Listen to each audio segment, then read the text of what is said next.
Good morning. I'm Jada Williams, a member of your parish committee. My pronouns are she, her, hers. Sorry. We are glad you're here online or in person, here in our beautiful sanctuary. I'd like to offer a special welcome to any visitors who may be joining us today. Here at First Parish, our mission is to build community, search for meaning, deepen our spirituality, and make a better world.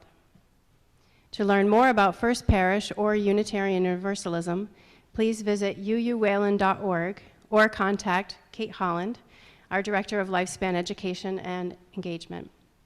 Please also reach out to a member of the parish committee or to Reverend Stephanie if you have ideas or questions about First Parish. A big thanks to all of our service participants whose names are in the order of service. Please note that Middlesex County currently has a medium risk for COVID, so we recommend that people mask. Any service participant that unmasks has tested negative for COVID this morning. Please join me now in taking a moment to say hello to one another, including a wave to the front camera and to those online.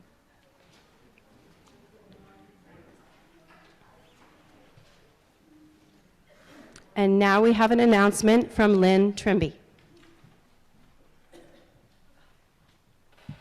Good morning. I'm Lynn Trimby, and I am a member of your auction team, and it is auction time. As you know, your ever-flexible auction committee decided to postpone the auction this year. It was originally scheduled for February 3rd, and we have postponed it out of an abundance of caution until April 29th. When we hope that more people will feel comfortable and relaxed about mingling at an in-person event. However, right now you have the opportunity to bid on a few items, which we have posted on our auction website at Octria. There are 17 items online, wide diversity of items. Some of them have spring due dates, which is why we put them up now. That include things like a canoe trip on the Concord River, a pie picnic, a tour of the Weston Art and Innovation Center, Sunday brunch. So really something for everyone. So we hope that you will all go to the auction website, which is uuwayland.org/auction, and register, which is a very simple process. You just go to the button up at the top that says register, and then bid on the items of your choice. And if you have any questions or have any trouble with registration, please feel free to reach out to anyone on the auction committee, which is myself and Deb Stabita and Barb Hefner and Jan Miner. We will be giving out more information later about the in-person event in April. But for right now, this is an opportunity for you to support First Parish. This is an important fundraiser for the church each year, and we hope that you will have fun and start bidding. Thank you. And our service will now begin.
Hello and welcome. My name is Alyssa Lee. I'm the Ministerial Intern here at First Parish.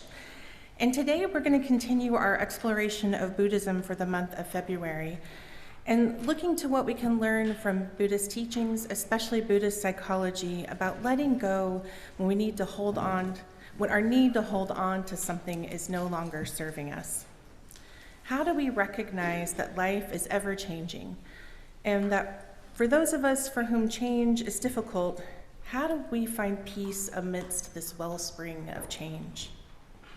And as we are approaching Valentine's Day, how do we recognize and value the ever-changing nature of our relationships and honor what they have been and what they will become?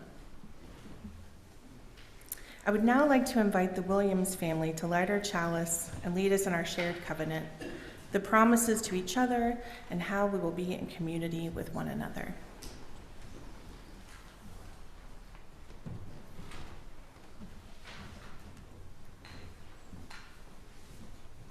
Please join us in saying our covenant.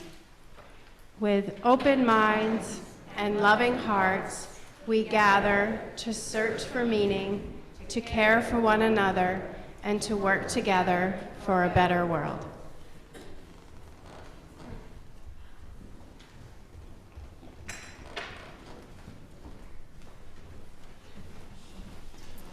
Please rise and body your spirit for hymn 1010, We Give Thanks. It's in our teal hymnal.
Good morning.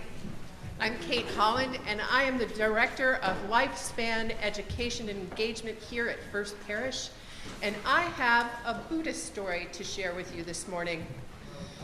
So, once, long ago, in a time before now, there was a king who lived in a beautiful palace. It was lovely, and his favorite thing about his palace was on the grounds was a beautiful grove of trees. It had beautiful purple fruit that hung down, and it made a beautiful canopy through the whole orchard. While the king wasn't married, he didn't have any partner, nor did he have children. He loved to walk in his garden, and he also had palace dogs that were his dear friends, and they would enjoy the garden every day. Well, one day, the king decided he would go into town for a festival. So he climbed into his carriage, and he went out. His servants closed the gate because there was a large wall around his palace. And so he went to the festival, and that night, he came back into the castle, and his servants opened the gate, and they closed it again, and he went to sleep.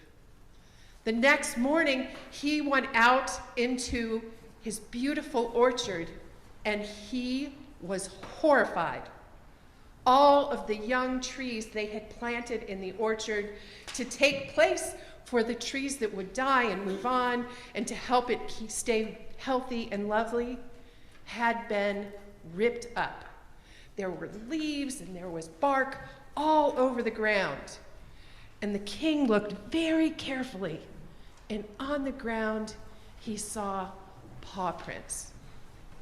Well, he said, the dogs from the village must have gotten into my castle grounds and ripped up all the trees because my dogs are well behaved and well trained.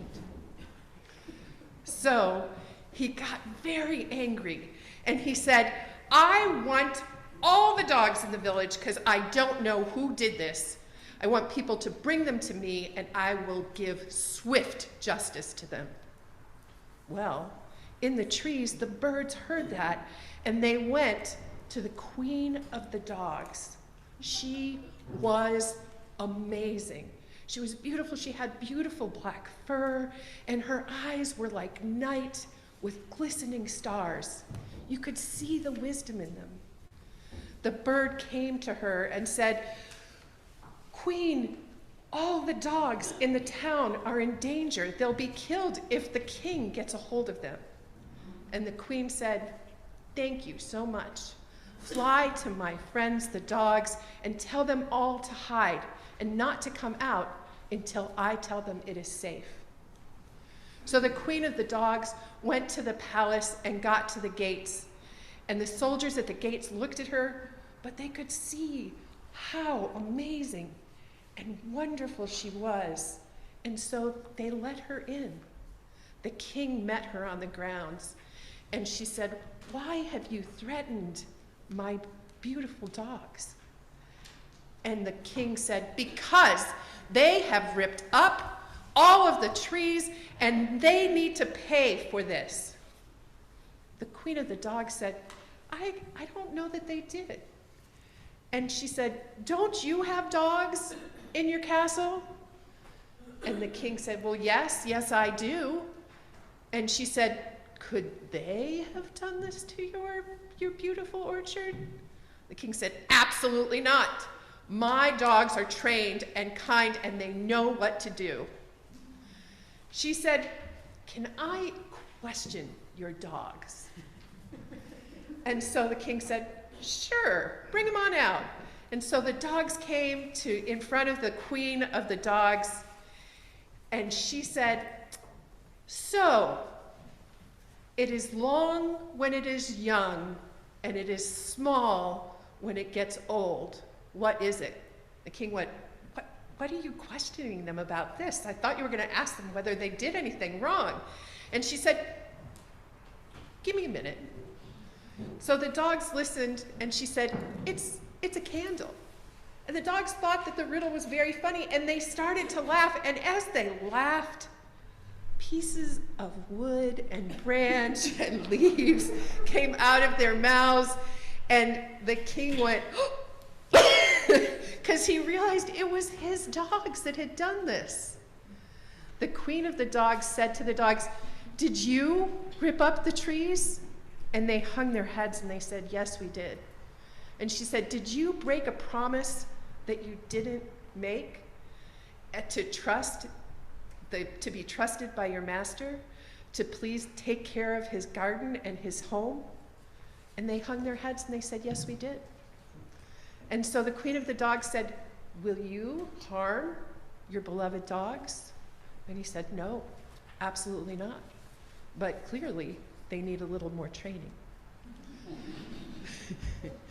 So it just goes to show you that when you're angry, you can't always see the truth of things. So usually, this is the moment in the service where I tell my friends we're going to go to our Seek class, but we're going to stay for one song because we have a special song to kind of get us in that Valentine's mood. We're going to do the Penny Song, right? That's the title of it, right? The Magic Penny Song. And this song I love because it was written by Melvina Reynolds, who is a Unitarian Universalist composer. So the words are on the insert in your order of service. Sing along loudly. And there will be participation required from anybody who is under the age of 14. Raise your hand if that's you.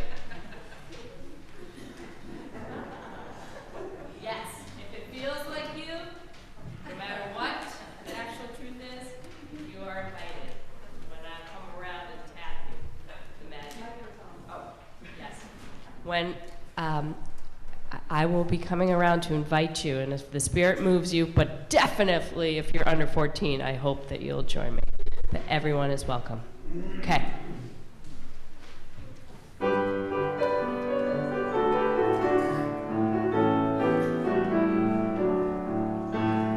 Love is something if you give it away, give it away, give it away. Love is something if you give it away, you end up having more. It's just like a magic penny, hold it tight and you won't have any.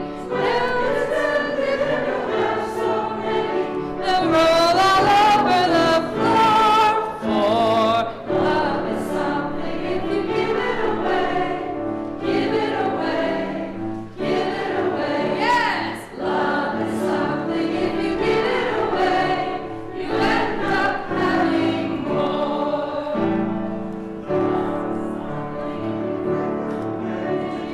Give it away, give it away. Love is something if you give it away, you end up having more. This way, Fiona. It's just like a magic penny, hold it tight and you won't have any. When you spend it, you'll have so many, they'll roll all over the floor for it. Love is something if you give it away, give it away, give it away. Love is something if you give it away, you end up having more. That's the magic in the ring of day, and if there's a fiber we can pay. But love is something if you give it away, you end up having more. Anyone else? Love is something if you give it away, give it away, give it away. Come on, guys. Love is something if you give it away, you end up having more. It's just like a magic penny, hold it tight and you won't have any. When you spend it, you'll have so many, you'll roll all over the floor. Love is something if you give it away, give it away, give it away. Love is something if you give it away, you end up having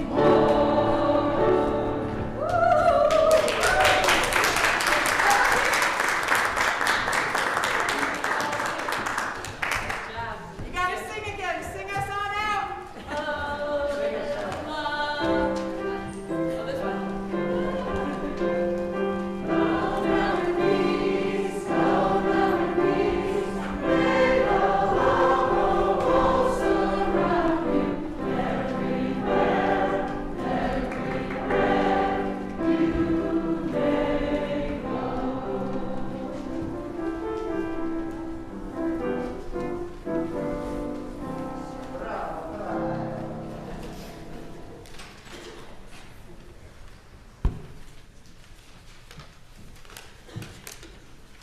Well, today I'll share with you from The Wise Heart, a guide to the universal teachings of Buddhist psychology by Jack Kornfield.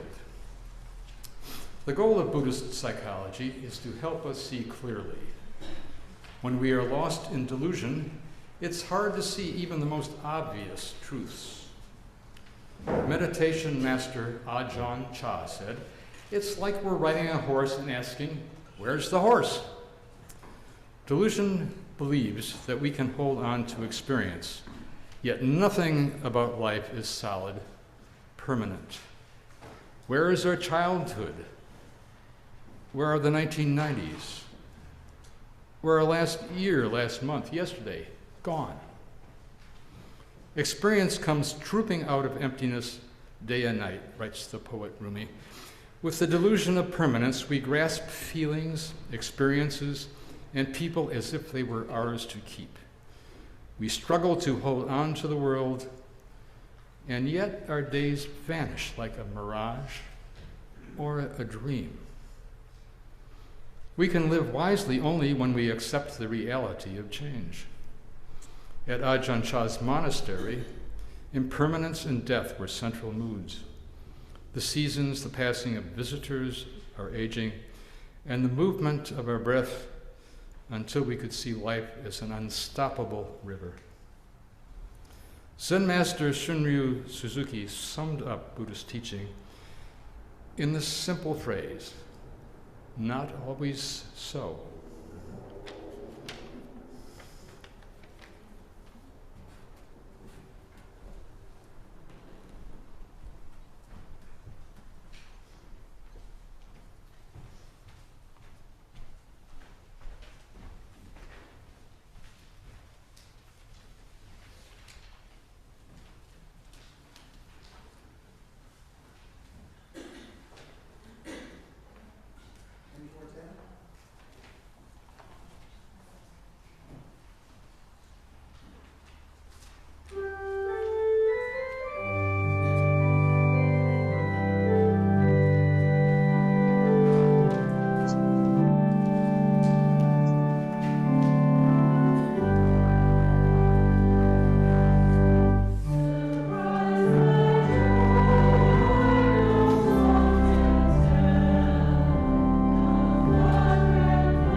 For our meditation, I invite you to either relax your gaze or close your eyes.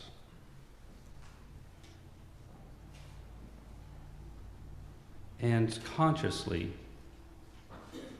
say to yourself, I know I'm breathing in.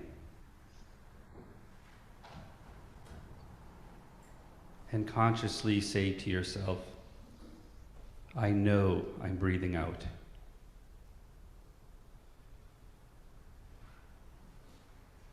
On my in-breath, I know I'm breathing in. And on my out-breath, I know I'm breathing out. And for a few moments, let us consciously breathe this way as I say a few words. I know I'm breathing in. I know I'm breathing out. The practice of meditation or mindfulness, I know I'm breathing in. I know I'm breathing out, is not to control our thoughts. I know I'm breathing in. I know I'm breathing out. Rather, is so our thoughts do not control us. I'm breathing in. I'm breathing out.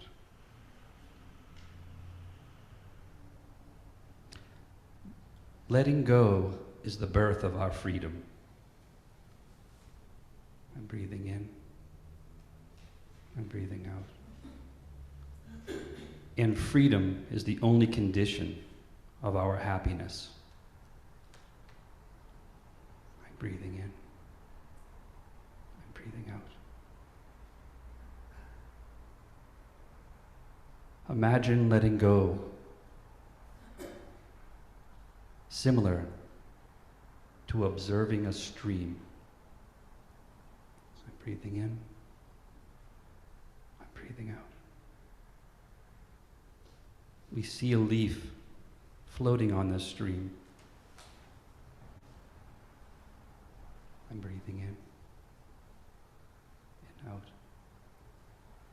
The leaf goes as it will. It may bump a rock, push up against a log, but it keeps flowing with the stream. Breathing in. I'm breathing out. And eventually, it flows out of our vision. I'm breathing in, breathing out. Sometimes letting go is like observing this leaf without judgment and without attachment. I'm breathing in, I'm breathing out.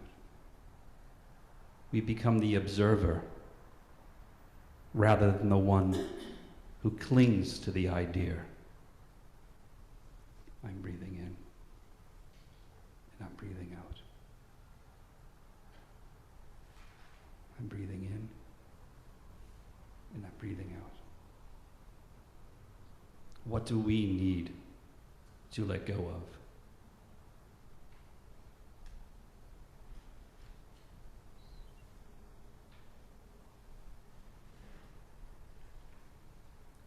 Thank you.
Hi everyone, I'm Julia Kenny. I'm one of the lay ministers of this congregation. This is a time in our service that we set aside to share our joys and sorrows. In both our sharing and in the support given by our witness, we affirm our covenant to care for one another. To begin, I will light a candle of sorrow for the people of Turkey and Syria dealing with the after effects of the earthquake that struck the region earlier this week.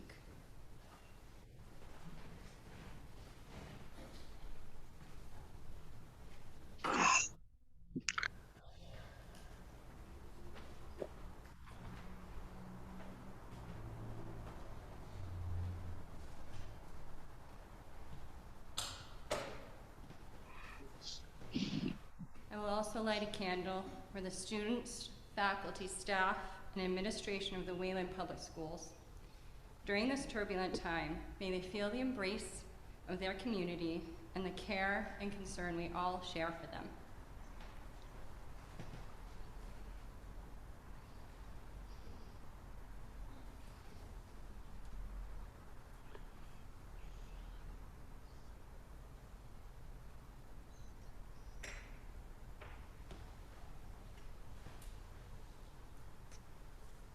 I will also light a candle of joy for the interfaith effort in our community to recognize that love and justice are intertwined, and the acknowledgement that all our faith traditions seek to be places of belonging for all persons.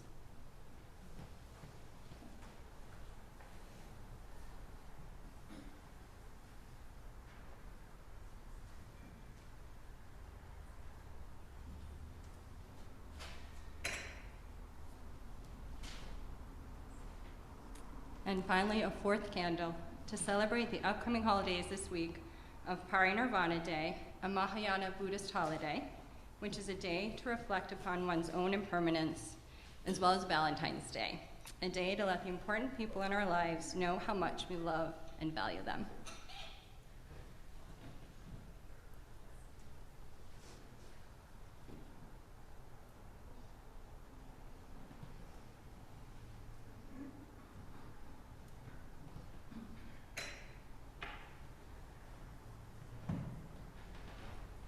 If you wish to share, please add your joy or sorrow to the chat now, or share in person and by coming to the front, and I'm also happy to bring the microphone to you.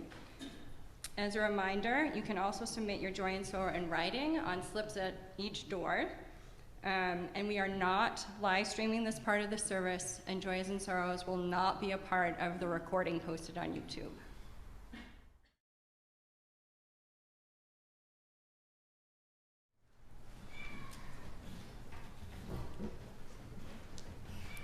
Thank you, Julia. That was a great job. It was your first time, so that was awesome. Yesterday, we had a memorial service here at the church for Fez Morse, who's 100 years old in November. And one thing that really struck me during the service was he had a line of grandchildren down here in front, and many of them, they were passing the mic around and saying that the last and only time they'd ever been to First Parish was when their grandmother had passed away 28 years ago. And they were just talking about what a place of comfort this had been to them. It just had really stuck in their memory of children being at this service. And so it was a reminder for me that the legacy and impact of First Parish is not only what we do here on a weekly basis, but it's felt throughout this community. And it's often a source of comfort and a place to return for people that we don't typically see every week. We may not even realize they may not even live in Wayland.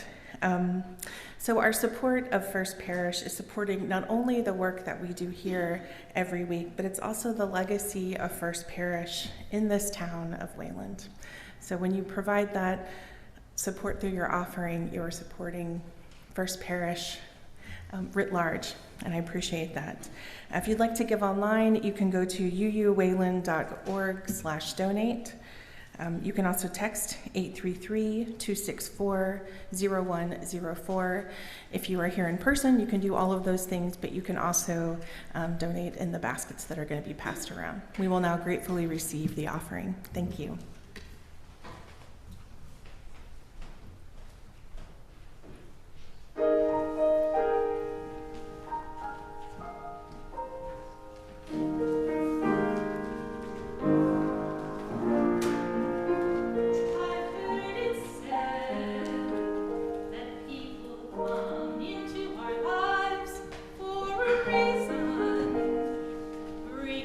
Something we must learn, and we are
Thank you to Jane and Emily. I don't think I've ever heard that song without tearing up, and today was no different, so thank you. It was such a beautiful song, and thank you for honoring us with that rendition.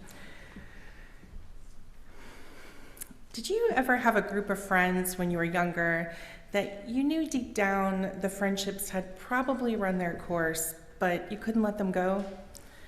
I had a close group of friends in my early 20s that I spent basically every weekend and most weeknights with, and it was through them that I met my husband even.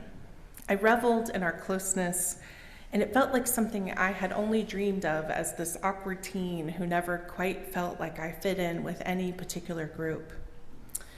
Somewhere around my 30th birthday, I felt myself drifting away from them. I felt guilty about it, and sometimes I would come back in fits and spurts, but it never felt like it used to. This all culminated when we went to a music festival together. On the first night, I was reminded of the camaraderie of being together and the joy of having such close friends for so long, and I vowed to be a better and more attentive friend. Then on the second night, I had been at this hot music festival all day with these people, and I was reminded why we were growing apart. The night ended with me losing my temper and all of us walking to the car in awkward silence. I feel I should add that they are wonderful people and we are still friends, but it's not like it used to be. I struggled with that reality, though, and I probably made the whole situation much harder than it needed to be because I couldn't face that we were growing apart. I wanted to hold on to that closeness I felt with them for so many years during my 20s. The reading we heard earlier said that this need for permanence in our lives, this insistence on holding tight to people like me with that group of friends, or grasping onto moments in our lives can actually be the source of our own suffering.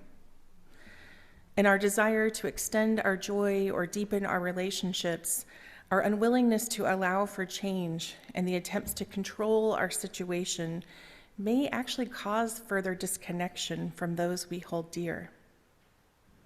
How many of us have had a close friendship and for whatever reason, our friend starts to pull away a little bit? Perhaps they become distant in some way they had not before.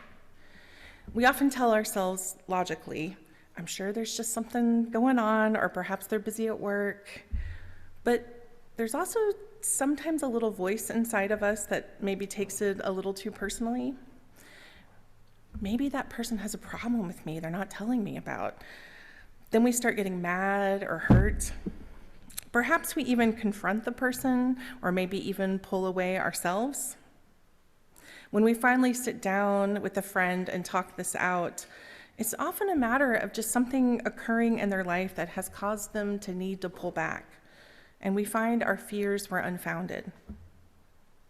It can be challenging for us to recognize that different seasons in our lives call for different types of relationships, and sometimes our relationships with others ebb and flow. In the past, I have struggled with this changing dynamics of relationships. And it was tough for me to see that perhaps I was growing apart from someone, such as my friends in my 20s, or that a friendship I had once held so dear was just no longer serving me well. That perhaps this person was not someone I needed in my life with such regularity, but yet I felt a loyalty to our past relationship, and I didn't want to let it go. Or perhaps I could see the oncoming changes inherent to any relationship as one goes through life, and I refused to allow that change to occur naturally. I wanted things to stay the way they were, and that was just not going to be possible. And what about those relationships, like maybe those with the children in our lives, that seem to grow and transform almost every day? I sometimes feel like one of the great tragedies of parenting is that when you're in the midst of some of the most precious phases of your child's life, like their very early years, you're just so tired and worried about getting it right that you often don't really get to appreciate it. And of course, everyone will tell you that you need to savor these moments. But how can you? You are exhausted. And even if you could relish these moments in their true fullness, it still goes by so fast. As the reading said earlier, life is just an unstoppable river. The precious and even the mundane moments of our lives are they're like sand seeping through our fingers. We can't hold tight to them because they're already gone. They've already slipped through the cracks. And yet that doesn't stop us from trying, does it? Renowned meditation teacher and one of the leaders of introducing Buddhist practice and psychology into the West, Jack Kornfield, quotes in his book, The Wise Heart, his favorite cartoon, which is of a Bedouin family on camels traveling through a vast desert landscape. The father is first, followed next by the mother, and then the 3 children. The father turns his head and says to the smallest child, "Stop asking if we're almost there yet. We're nomads, for crying out loud." Kornfield reminds us that we're all nomads. He says that though we may pretend our bodies will stay young, our children will not grow up, our marriages will not change, and our fortunes will stay secure, our lives are ever changing. The only constant in life is change. And yet, for so many of us, the letting go of our perceived control over life and our relationships is nearly impossible. And that is what it is, our perceived control, our need for the permanency of something that can never be permanent. We spend time mourning the loss of a moment, of relationships, of phases of our lives that we never had a handle on to begin with. We think that if we refuse to see the changing nature of our lives, the river that is constantly rushing through it, then things will remain. We will remain in the heart of what has brought us meaning or comfort or happiness. Nietzsche says to call a thing good not a day longer than it appears to us good, and above all, not a day earlier, that is the only way to keep pure joy. But how do we do this? How do we, as Nietzsche advises us, recognize that a thing is good for the time that it serves us and not a day longer? How do we let go of our propensity to want it to last? How do we circumvent our need to grasp on to something that is by the very nature of life ungraspable? Jack Kornfield reminds us that things are going to change whether we want them to or not. Our inclination to attach ourselves to things as they are, or pushing away things we don't like, will not stop things from changing, but will only lead to further suffering on our part. Indeed, the second noble truth of Buddhism tells us that when we grasp, we create suffering. When meditation master Ajahn Chah would notice a student having difficulty, he would ask in a bemused voice, "Hey, are you suffering?" If the person said no, he would laugh and say, "Well, good." If they answered yes, he would smile and say, "Must be holding on too tight." Kornfield adds, suffering is like rope burn. We need to let go. The Buddha told his followers that we may think of ourselves as permanent, but we are not. Or we may think of ourselves as settled, but we are not. We may think of ourselves as lasting forever, but we will not. It is through facing our pain and suffering, acknowledging the changes in our lives and the impermanency of our situation that we can grow and learn to let go. But how do we do that? How do we see the sand seeping through our fingers for what it is rather than what we want to make of it? Kornfield advises us that grasping and clinging to things arises from a delusion of scarcity, our inability to sense our wholeness and life's abundance. Tibetan Lama Kalu Rinpoche says, "You live in illusion and the appearance of things. There is a reality, but you do not know this." Basically, when we do not accept reality as it is, we're living in delusion. So much of our own suffering is caused by our inability to see the changes occurring all around us, because we want to hold on to this ephemeral moment, Perhaps understandably, because it brings us joy or comfort, or because the future is just full of unknowns. We live in denial, and we therefore cause ourselves more suffering. When I think of many of the greatest moments of suffering in my life that were caused by me and not some outside force, such as death or some other misfortune, it was because I was unwilling to see my life for what it really is. I wanted an important relationship to remain the same, and I had difficulty imagining it changing the way it likely needed to. Buddhist psychology guides us to look to how grasping operates. The more we grasp, the more we experience suffering. If we try to possess and control the people around us, we will suffer. If we struggle to control our body and feelings, it is the same. Cornfield reminds us that letting go of the causes of our suffering is a process, and that sometimes it is less about getting rid of the experiences and more about simply letting it be softening into a state of allowing. And letting go takes time. Much as we may try, we cannot transform ourselves into a worry-free person skilled at letting go overnight. It is a slow-going process, and we may be more successful in some areas than in others. Cornfield advises us to observe the tiny openings along the way, to practice letting go again and again, and relax into the moments of stillness and compassion we experience as part of that process. Most importantly, we need to have compassion for ourselves, to understand that this need to grasp onto the good moments in life has its purpose, while also recognizing when it no longer serves us. The Buddhist scriptures remind us, whatever is not yours, let go of it. Your letting go of it will be your long-term happiness and benefit. So perhaps the challenge for us is recognizing what is and is not ours, seeing our lives in the fullness of what they are without living in denial, and learning to let go of what we are trying to hold on to, recognizing what belongs to the rushing river of our lives. Blessed be. Now please join me for hymn number 6 in your gray hymnal, which is just as long as I have breath.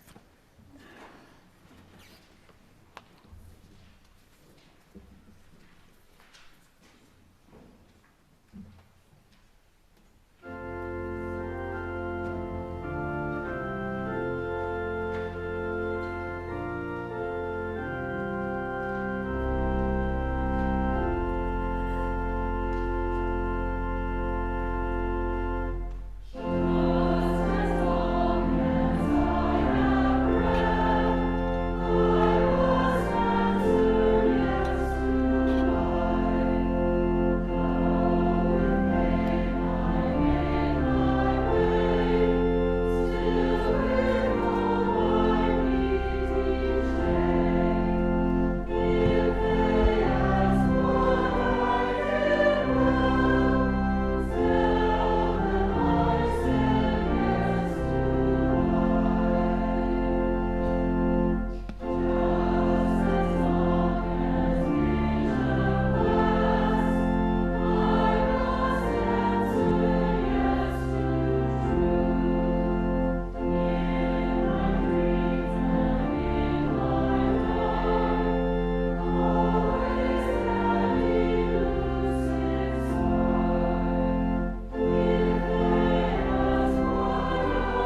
A reminder today, if you are online, please join us afterwards for community time.